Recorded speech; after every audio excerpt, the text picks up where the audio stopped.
Hello दोस्तों, welcome back to stories by Nini. ये कहानी मोहिनी की है। दोस्तों, मेरा नाम मोहिनी है और ये तब की बात है जब मैं बीए फाइनल ईयर की स्टूडेंट थी।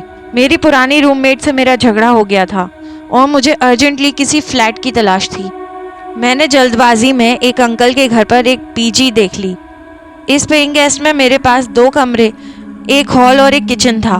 मुझे काफ़ी अच्छा लग रहा था, लेकिन ये खुशी ज़्यादा देर तक नहीं रही। दूसरे दिन से ही मुझे भूतिया चीज़ें दिखनी शुरू हो गई, खास करके उसके बाथरूम में।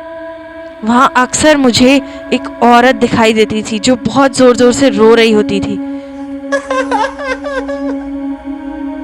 उसके हाथ पैरों पर चोटों के निशान बने हुए थे। वो रोते रोते मुझे देखती और अचानक से गायब हो जाती।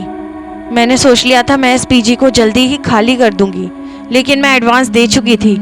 खैर, एक रात को वो औरत मेरे बिस्तर के पास आ गई और मुझे जोर जोर से रो रो कर जगाने लगी। मैं उस रात इतनी घबरा गई कि मैं सीधा उस घर से बाहर भागी।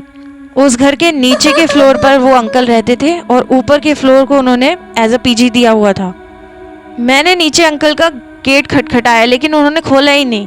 फिर मैं सामने एक पड़ोसी के घर चली गई। पड़ोस की आंटी ने दरवाज़ा खोला।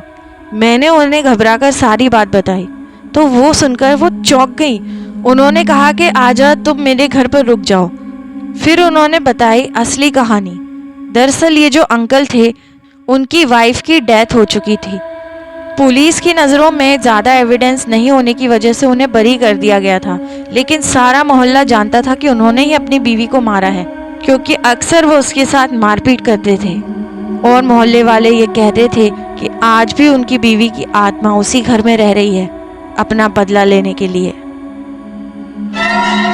ये सुनकर मुझे सारी बात समझ आ गई और अगले ही दिन मैंने वो पीजी खाली कर दिया।